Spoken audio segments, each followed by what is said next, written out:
Sorpresivo anuncio del presidente de Colombia, Juan Manuel Santos, sobre la fecha de vigencia del cese el fuego bilateral con las FARC.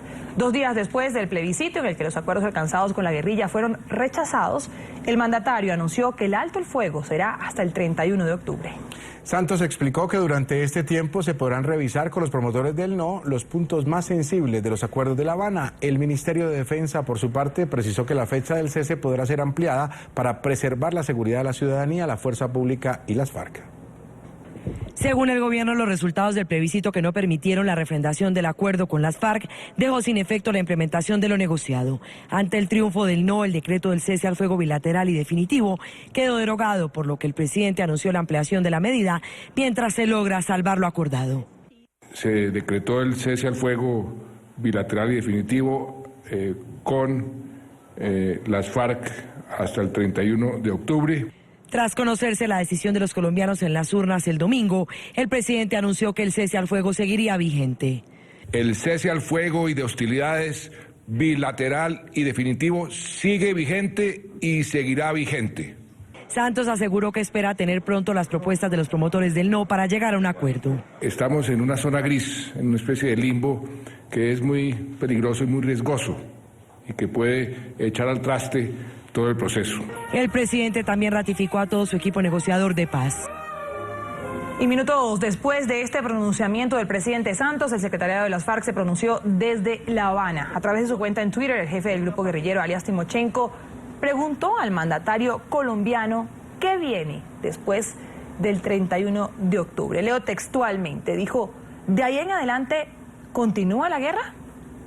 Por su parte, Pastor Alapé, negociador de las FARC, también en Cuba, escribió en las redes sociales, abro comillas, todas nuestras unidades deben empezar a moverse a posiciones seguras para evitar provocaciones.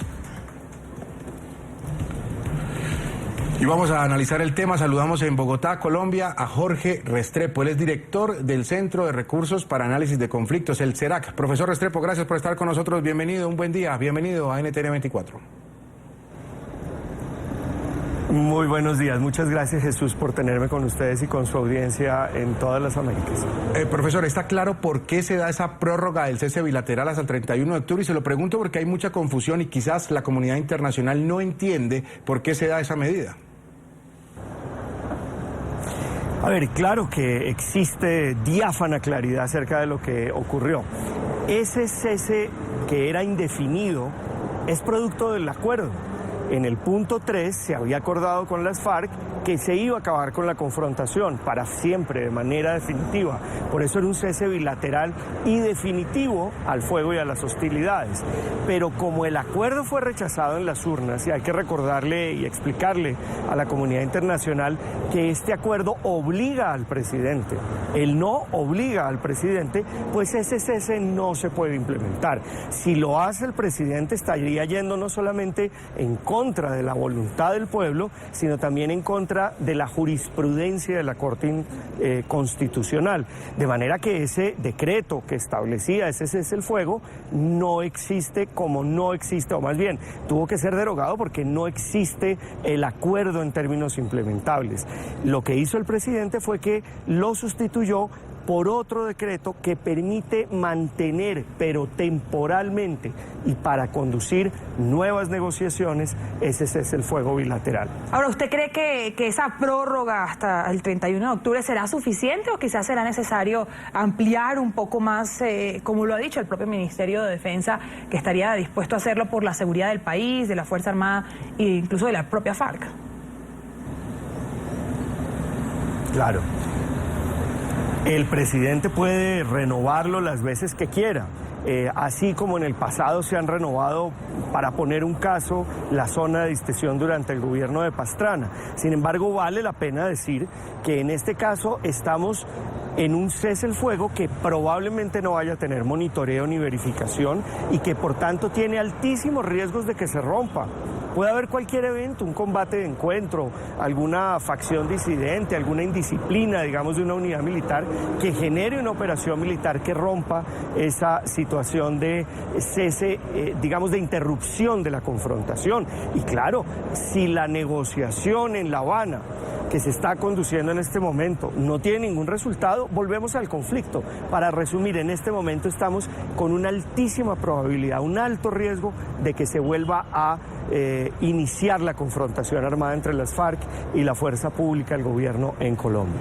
¿Y usted cómo interpreta la reacción de las FARC anoche, los trinos en la cuenta de Twitter de Timochenko, de Pastor Alape, donde ellos al parecer no entendían por qué se anunciaba esa fecha del 31 de octubre? Bueno, pues con gran preocupación. Yo entiendo que esto es muy serio porque teníamos la paz en nuestras manos, pero el rechazo en las urnas llevó a que ese acuerdo no sea implementable.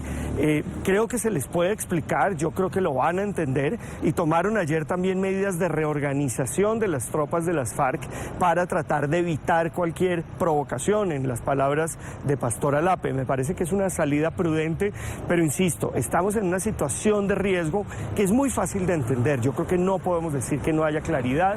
Lo que está sucediendo en este momento es que volvimos a una situación de conflicto interrumpido cuando estábamos ya en una situación de conflicto terminado. Ahora, señor Restrepo, ese ampliar ese cese hasta el 31 de octubre y tal vez, como usted lo comenta, la posibilidad de seguirlo ampliando, ¿le transmite a los colombianos tranquilidad y seguridad? ¿O cree usted que por el contrario genera una zozobra en cuanto al tema de orden público en específico? Estamos en una situación de altísima incertidumbre y altísimo riesgo. Esa situación de zozobra, de consideración de ese riesgo, la tenemos que sentir, porque ese fue el resultado de lo que se votó en las urnas. Eso fue lo que sucedió. Ahora, finalmente, profesor Restrepo, no lo quiero despedir sin preguntarle sobre este encuentro de hoy entre el presidente Juan Manuel Santos y el senador y expresidente Álvaro Uribe, una reunión catalogada como histórica para lo que viene o lo que puede venir para Colombia. ¿Qué puede usted o qué cree usted que pueda trascender después del mediodía de hoy tras esta reunión? Yo francamente tengo muy bajas expectativas de esa reunión. Tengo la impresión de que lo que busca el presidente Uribe es apropiarse de ese voto del no para darle la estocada final a ese proceso de negociación y al acuerdo. Yo no esperaría nada. Jorge Restrepo, director del Centro de Recursos para Análisis de Conflictos, el CERAC, gracias por estar con nosotros en NTN 24. Un buen día para usted. A ustedes.